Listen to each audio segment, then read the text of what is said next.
विशाळगडांवरचं अतिक्रमण हे आजचं नाही आहे, अनेक वर्षापासूनचं आहे. आमचं सरकार येण्याच्या अगोदरपासूनचं आहे. हे खरं आहे की गड किल्ल्यांचं संवर्धन संरक्षण करण्याची जबाबदारी सरकारवर असतानाही किंवा जिल्हा प्रशासनावर असतानाही अनेक वर्ष याकडे दुर्लक्ष झालं. एकनाथ शिंदे साहेबांच्या नेतृत्वात व देवेंद्रजीच्या नेतृत्वात अजितदादांच्या नेतृत्वामध्ये हे गड किल्ले आमच्या आस्थेचा विषय, आमच्या अभिमानाचा विषय आहे, आमच्या ऐतिहासिक वारशाचा विषय आहे. आणि म्हणून आपण बघत असाल की प्रतापगडावर सुद्धा जेव्हा अफजल खानाच्या कबरीचं अतिक्रमण झालं, 29 जुलै 1953 पासून हजारो शिवभक्त मागणी करायचे की अतिक्रमण हटवलं पाहिजे. पण दुर्दैवाने तात्कालिक काँग्रेस राष्ट्रवादीच्या सरकारने 5 मे 2008ला हे अतिक्रमण नियमानुकूल करण्याचा निर्णय सुद्धा केला. पण महाराष्ट्राच्या आमच्या सर्वांचं हे सुदैव होतं की नियमानुकूल करण्याच्या प्रस्तावाला 5 वर्षाची मुदत असताना त्या 5 वर्षामध्ये जे अफजल खानाच्या कबरीच्या स्मारकाची संस्था होती ते 5 वर्षामध्ये त्याला अनुकूल करू शकले नाही. आणि म्हणूनच आपण या संदर्भामधलं अतिक्रमण हटवू शकलो. आता माननीय एकनाथ शिंदेजींच्या निर्देशानुसार, माननीय देवेंद्रजीच्या व अजितदादांच्या सूचनेनुसार जेव्हा गड किल्ल्याच्या संरक्षणाच्या संदर्भामध्ये शिवभक्त, गडप्रेमी, या महाराष्ट्राचा हा ऐतिहासिक वारसा याच्यावर प्रेम करणारे शिष्टमंडळ भेटीला आले, त्यापैकी एक विशाळगडाचं होतं. या सरकारने विशाळगडाचं जे अतिक्रमण आहे हे हटवण्याच्या दृष्टीने 1,17,00,000 रुपये हे जिल्हाधिकाऱ्यांच्या खात्यामध्ये वर्गही केले की हे अतिक्रमण हटवलं पाहिजे. मधात काही लोक कोर्टात गेले आणि त्यामुळे थांबलं होतं. आता नुकतीच 3-4 दिवसापूर्वी बैठक घेऊन या संदर्भामधली अजून स्पष्टता आणली. माननीय मुख्यमंत्री मोदयांनी निर्देश दिले आहे आणि गडप्रेमी लोकांची ही मागणी आहे. तिथं अनेक गडावर प्रेम करणाऱ्या विविध संघटना, मग त्यामध्ये विद्यार्थी परिषद आहे, विश्व हिंदू परिषद आहे, बजरंग दल आहे व या संदर्भातल्या अनेक NGO सुद्धा ज्या विशाळगडांच्या संदर्भामध्ये हे अतिक्रमण हटावं अशी मागणी करताय. आणि यासाठी आपण एक बैठक घेतली. त्या बैठकीमध्ये या विशाळगडावरचं अतिक्रमण हटवण्याच्या दृष्टीने आपल्याला विचारही करणं गरजेचं आहे. कारण काँग्रेस राष्ट्रवादीचं सरकार असताना याची सुरुवात झाली. एका मुजाहीर जो आहे त्याला पट्टा दिला आणि त्यातून हे प्रश्न निर्माण झाले, जर काँग्रेस राष्ट्रवादीने एक पट्टा तेव्हा दिला नसता तर कोर्टामध्ये ही केस स्टँड होऊ शकली नसती. पण आता कोर्टामध्ये केस स्टँड आहे. छत्रपती संभाजी महाराजांची भूमिका ही सरकारच्या भूमिकेशी सुसंगत आहे की आपल्याला ते अतिक्रमण हटवायचं आहे. बैठक झाली कोर्टामध्ये. या संदर्भामध्ये जे काही स्थगिती आहे, आपण आपले आदरणीय जे AG आहे सराफ साहेब त्यांनाही ही बाजू मांडायला सांगितली आहे. आपला एक नगर विकासचा आणि महसूल वन विभागाचा जो GR आहे, महसूल विभाग आणि नगर विकासचा तो GR आहे की साधारणतः 30 सप्टेंबरपर्यंत निवासी अतिक्रमण काढता येत नाही. या ठिकाणी अतिक्रमण काढण्यासाठी आपल्याला जी JCB द्यायची आहे ती न्यायला इथं व्यवस्था नाही, कारण त्या पायऱ्यावरून ती JCB जात नाही. आणि म्हणून मग त्याला रिअसेंबल करून पुन्हा त्याला जोडून काही करता येईल का, किंवा त्या ठिकाणी जाण्यासाठी ज्या व्यवस्था आहे याचाही अभ्यास जिल्हाधिकारी करते. पण प्रयत्न सरकारचा हाच असतो आहे की सामोपचाराने व्हावं.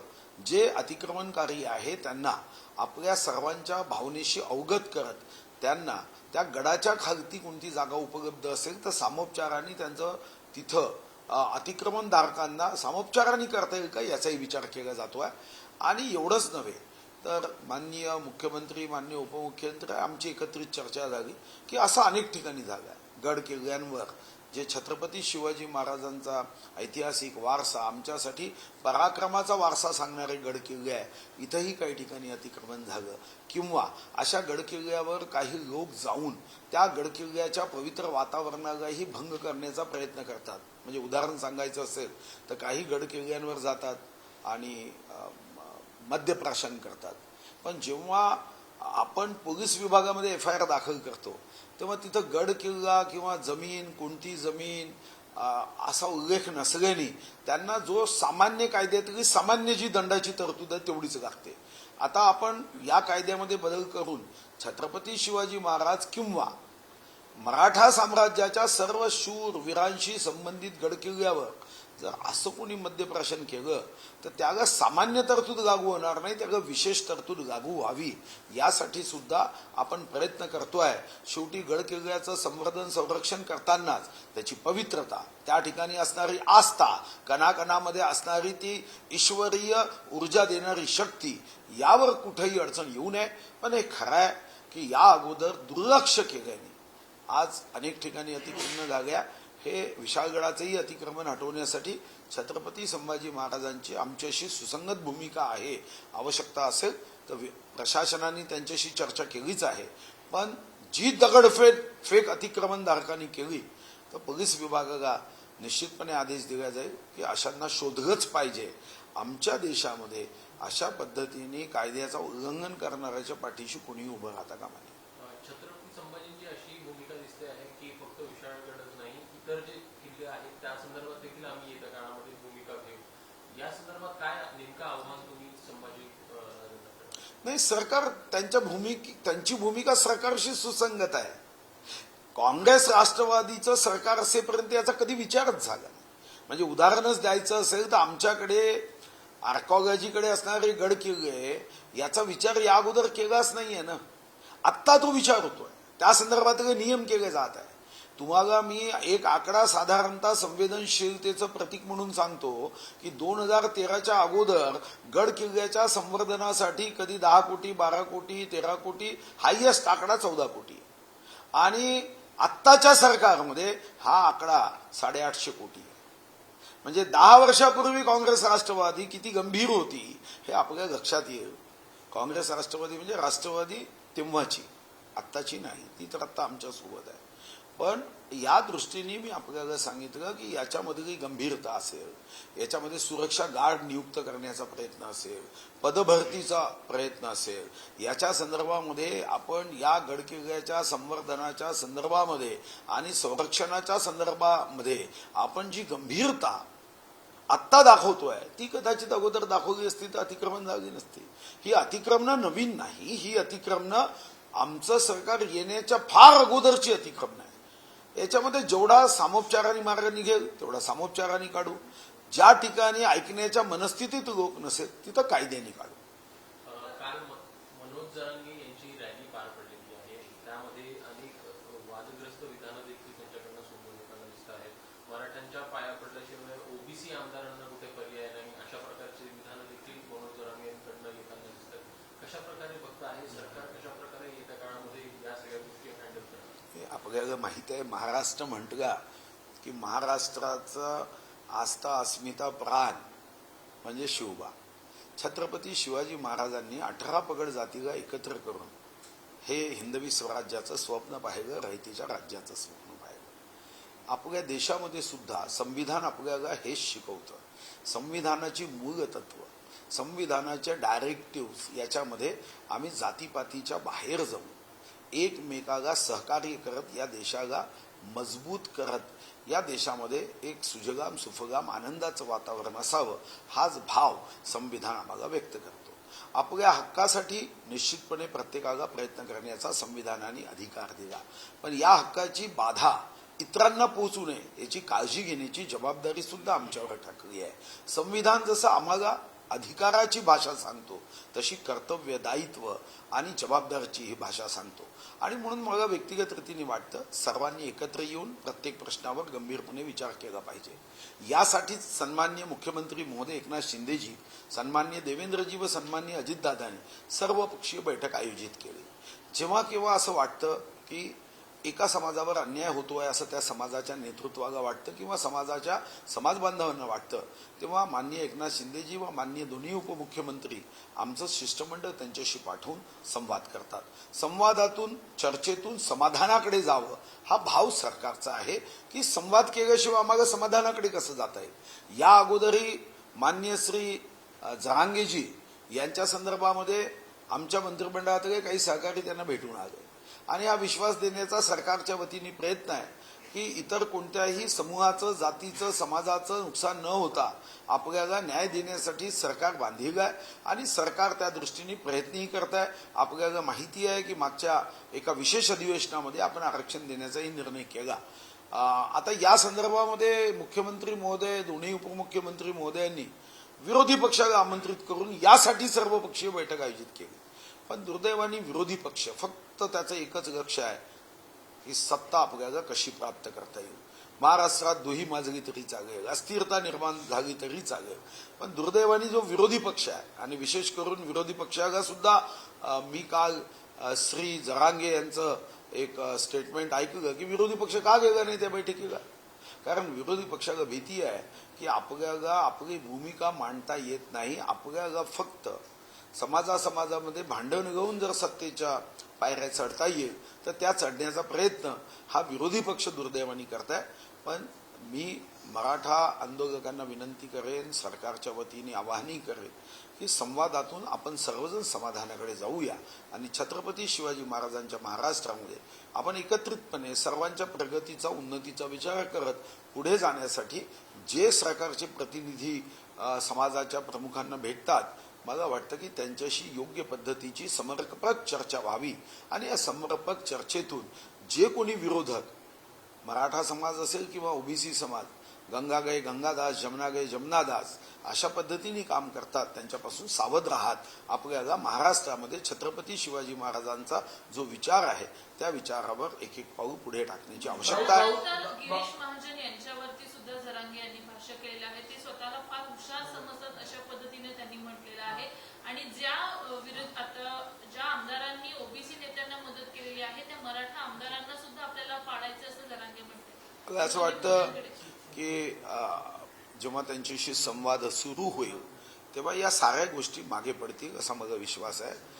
आत्ता जेव्हा एखादी प्रतिक्रिया दिली जाते ती प्रतिक्रिया आपल्या मागणीच्या समर्थनार्थ तीव्रतेने दिल्या जाते, पण जेव्हा या मागणीच्या संदर्भात सरकारची भूमिका ही मनाला पटायला लागते तेव्हा मात्र या गोष्टी ज्या आहेत त्या मागे पडतात. सर, ह्याच्यावरच आपण जर पाहिलं तर 2014 पासून तर आतापर्यंत तुम्ही जसं म्हणता ते देवेंद्र फडणवीस असतील किंवा आता एकनाथ शिंदे असतील, प्रत्येक वेळी आश्वासन देतो, पण जरांगेंचा थेट निशाणा जो आहे तो प्रत्येक वेळी देवेंद्र फडणवीस म्हणजे उपमुख्यमंत्री आणि गृहमंत्री देवेंद्र फडणवीस यांच्या घेतात. आता पण त्यांनी म्हटलंय की मराठ्यांना आरक्षण मिळू नये म्हणून देवेंद्र फडणवीस दबाव आणत असतील असं जरांगे. मला असं वाटतं की हे गैरसमजातून आहे. प्रत्येक बैठकीमध्ये एकनाथ शिंदेच्या सोबत श्री देवेंद्रजी, श्री अजितदादा, श्री चंद्रकांतदादा पाटील हे सर्वच लोक निश्चितपणे मराठा समाजाला न्याय देण्याच्या भूमिकेत आहे.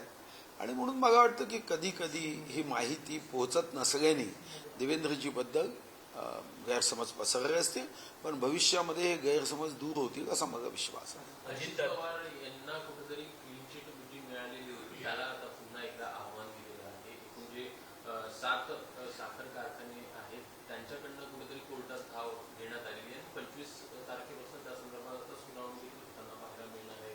एकूणच अजितदादांना क्लीन चिट मिळते आणि पुन्हा एकदा अजितदादांच्या अडचणीमध्ये वाढ होताना दिसते आहे. सरकार म्हणून तुम्ही कशा प्रकारे नाही, आज अजितदादा आमच्यासोबत आलेत म्हणून हे प्रश्न उपस्थित होत आहे. खरं तर माननीय उद्धवजी मुख्यमंत्री असताना पहिल्यांदा अजितदादांना या शिखर बँक किंवा तत्सम प्रकरणातून क्लीन चिट ही माननीय उद्धवजींनी दिली.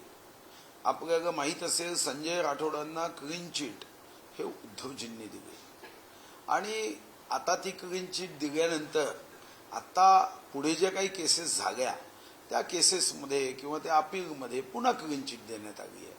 आता या क्लीन चिटच्या विरुद्ध शेवटी लोकशाही आहे, काही लोकांना या क्लीन चिटच्या विरुद्ध न्यायालयात जाता येतं आणि ही व्यवस्था आहे.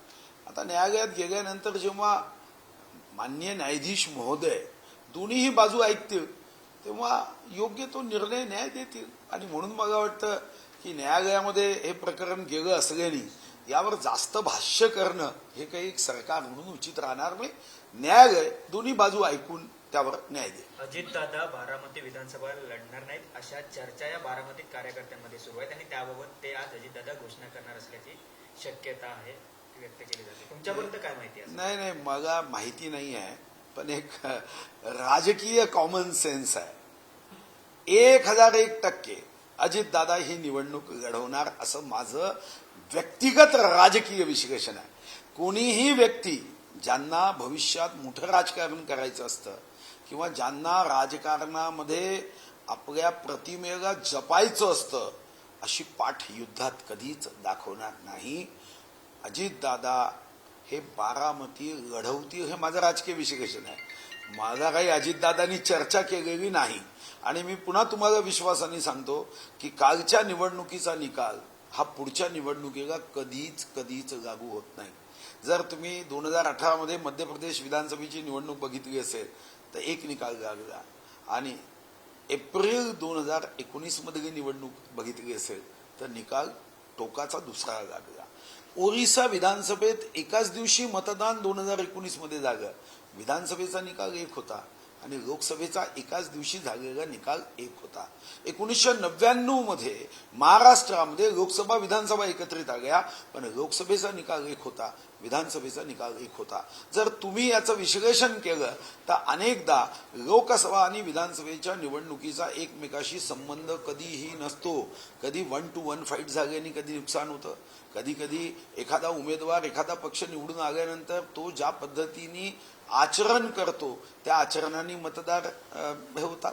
आणि साधी गोष्ट आहे, लोकसभेत एक भूमिका असते, मतदारांची विधानसभेत दुसरी भूमिका असते आणि म्हणून लोकसभेसारखाच निकाल विधानसभेत लागतो असं जर कुणी म्हणतच असेल तर मग निवडणुका घ्यायचीच आवश्यकता नाही. याच निवडणुकीच्या निकालावर उद्या मध्य प्रदेशमध्ये भविष्यातल्या सर्व निवडणुका बंद कराव्या लागतील. देशामध्ये याच पद्धतीने निवडणुका या 5 वर्षांनी यायची आवश्यकता नाही, दर 10 वर्षांनी निवडणुका घेता येईल. कशाला हजारो कोटीचा खर्च करायचा? म्हणून हे योग्य नाही.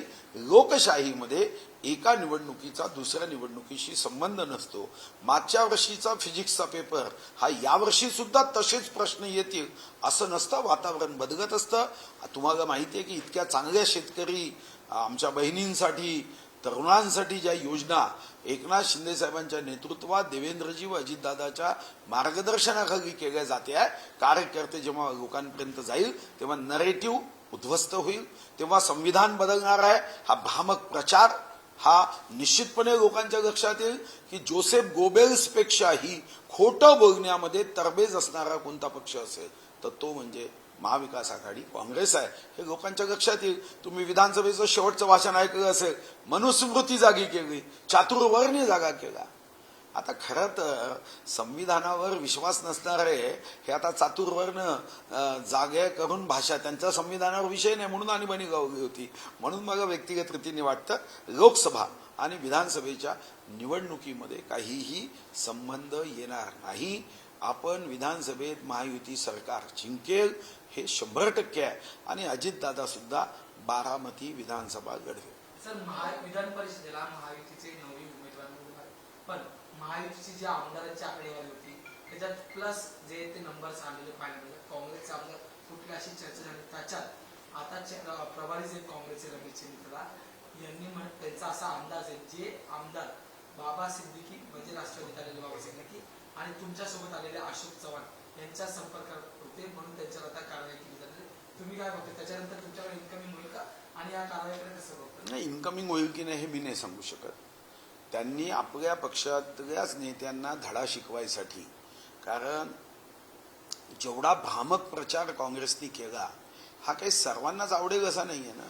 लोकशाहीच्या काही परंपरा आहे, त्या परंपरेचं उल्लंघन करत जेव्हा निवडणूक फक्त आणि फक्त खुर्ची लक्षात ठेवून केल्या जाते, जाती जातीमध्ये विष कालवण्याचं काम केलं जातं आणि खोटं बोलून मतदान प्राप्त करण्याचं काम केलं जातं, तर तेव्हा काही जे चांगले लोक असतात, जे महाभारतामध्ये विदूर होते किंवा रामायणामध्ये विभीषण होते, अशा लोकांना या भूमिका पटत नाही आणि मग या भूमिकेच्या विरोधात ते आपलं मत जिथं जिथं लोकशाही मार्गाने व्यक्त करता येतं तिथं तिथं लोकशाही मार्गाने व्यक्त करतात. आता काँग्रेस त्यांच्यावर काय कारवाई करेल आणि ही तर एक सुरुवात आहे. भविष्यात अजून कुठं कुठं काय होईल तर तो काँग्रेस काय करेल याची तर काँग्रेसला ठरवायचं आहे. त्याच्यावर मी कसं भाष्य करेन?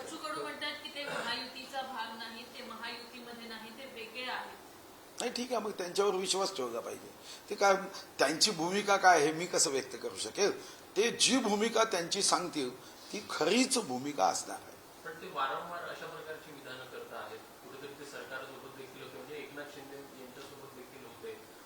सोबतच तिसऱ्या आघाडी बनवण्याचे देखील त्यांच्याकडनं प्रयत्न होताना दिसत आहेत. दुसरीकडे असं होत असताना तिसरीकडे ते असंही म्हणतात की सरकारकडनं जर का माझ्या मागण्या पूर्ण झाल्या तर विधानसभेमध्ये मी निवडणुकीमध्ये माघार घेईल.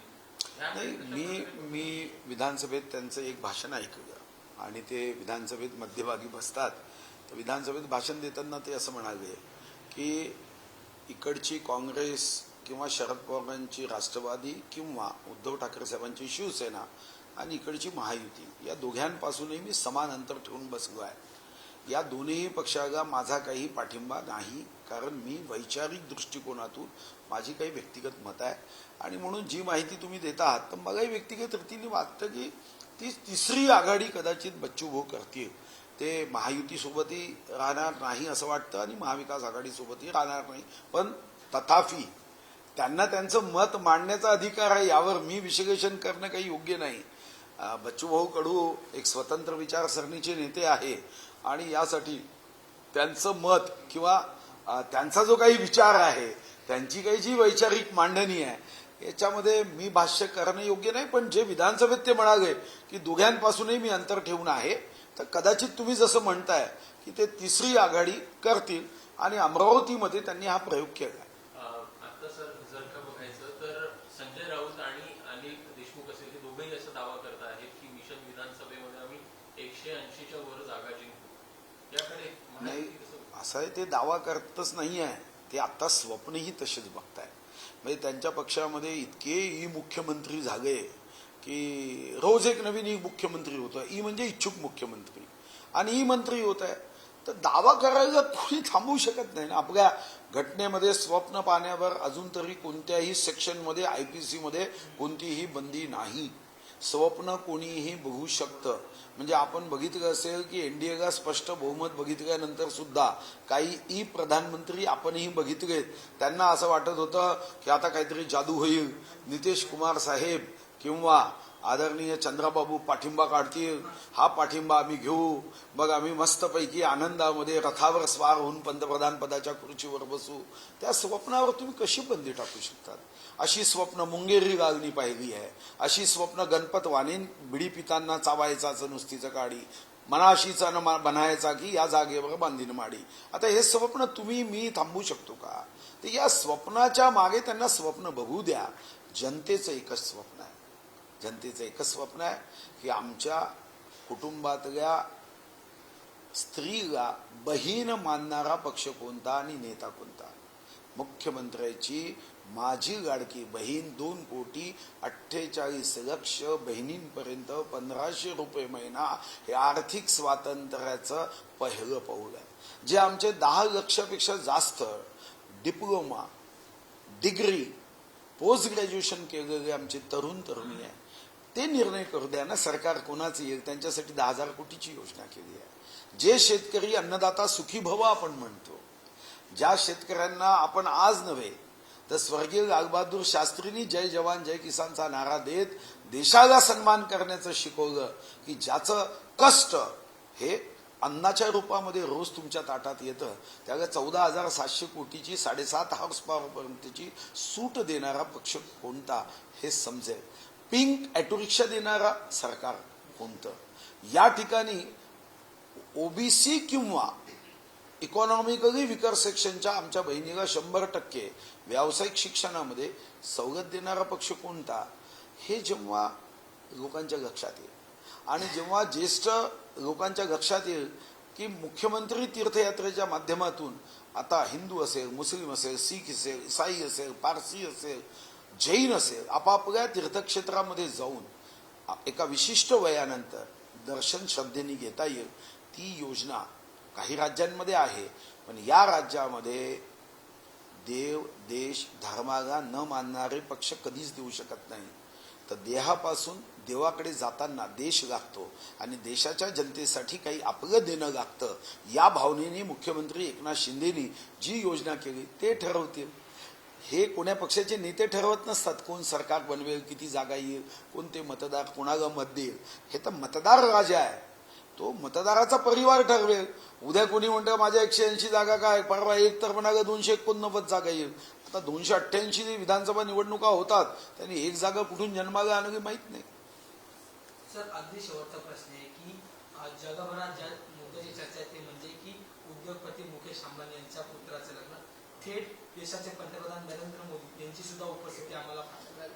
अनेक मुख्यमंत्र्यांची उपस्थिती पाहायला मिळाली. पण संसदेतलं विरोधी पक्ष नेतृत्व जे त्यांच्याकडे आहे ते म्हणजे राहुल गांधी किंवा त्यांचं गांधी कुटुंब या संपूर्ण सोहळ्याला उपस्थित नाही. असं आहे की मी परवा उद्धव बाळासाहेब ठाकरे यांच्या पक्षातल्या एका नेत्याचं स्टेटमेंट ऐकलं आणि मला ते योग्यही वाटलं, जरी ते उद्धव बाळासाहेब ठाकरे यांच्या शिवसेनेच्या नेत्याचं असलं.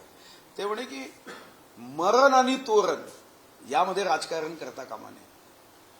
मरण आणि तोरणाच्या ठिकाणी आपण व्यक्तिद्वेष राजकारण न करता त्या ठिकाणी गेलं पाहिजे.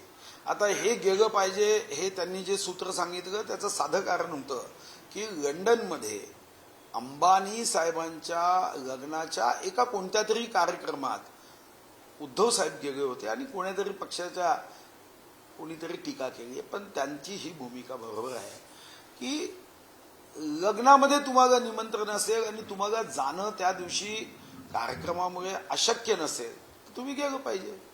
मरणामध्येही तसंच आहे. आणि म्हणून तोरण आणि मरण यामध्ये कधीही पक्षीय जातीय धर्माचं राजकारण येऊ नये ही भूमिका उद्धव बाळासाहेब ठाकरे यांच्या नेत्यांनी जी मांडली. मला वाटतं की सर्वच पक्षांनी यातून या भूमिकेतून फक्त ती भूमिका उद्धव बाळासाहेब ठाकरे या पक्षाची आहे म्हणून सोडता कामा नये. चांगल्या गोष्टी एकमेकाच्या निश्चितपणे ग्रहण केल्या पाहिजे. की एखाद्या लग्न प्रसंगामध्ये जर निमंत्रण असेल तर मी बघितलं ममता दिदी आल्या होत्या, अखिलेश यादवजी आले होते, कपिल सिब्बल आले होते.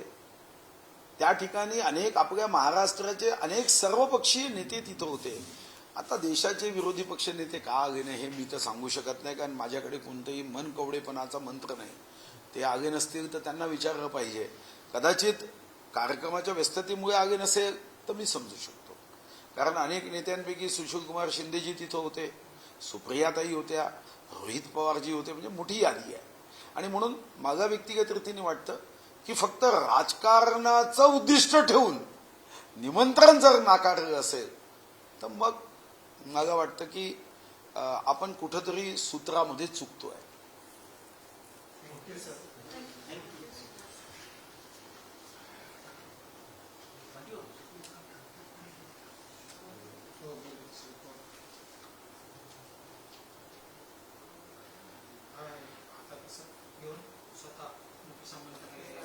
काय शरद पवार वगैरे सगळेच असा कोणता पक्ष आहे की ज्याचे नेते नव्हते एवढं सांगा. आणि हे तिथंच कशाला आपण व्यक्तिगत एखाद्याकडे लग्न असतं. आता समजा जयंत पाटलांकडे लग्न होतं तर सर्वच पक्षाचे लोक गेले असं नसतं. शरद पवार साहेबांचा सत्कार झाला तेव्हा सर्व पक्षाचे लोक गेले. म्हणजे मला आठवतं की शरद पवार साहेबांचा जेव्हा सत्कार आपण अमृत महोत्सवी वर्षाचा केला बट असं कधी नसतं. म्हणजे हा व्यक्तिगत. आता सुप्रियाताई माझ्याकडे माझ्या वडिलांचं निधन झाल्यावर सांत्वना करायला सुप्रियाताई लागले तर माझ्या पक्षाचा 1-2 नेते कमी आले असं नसतं ना. ते कार्यभाऊमध्ये आले नाही. असं तोरण आणि मरण हे पटलं. मग हे मांडणारे कोण होते माहित आहे ना तुम्हाला? ही अशी भूमिका कोणी मांडली माहित आहे का? त्या मॅडमनी मांडली. तर मी म्हणतो चांगली भूमिका मांडली. ते काय नाव त्यांचं, सुषमाताईंनी मांडली. ते लंडनच्यासाठी काहीतरी टीका झाली ना, कारण लंडनकडे बाकी पक्षाचे कोणीच नव्हते. टीका झाली तर तेव्हा त्यांनी भूमिका मांडली. बाई भूमिका त्याची भूमिका मग पटली. तोरण आणि मरण याच्यामध्ये राजकारण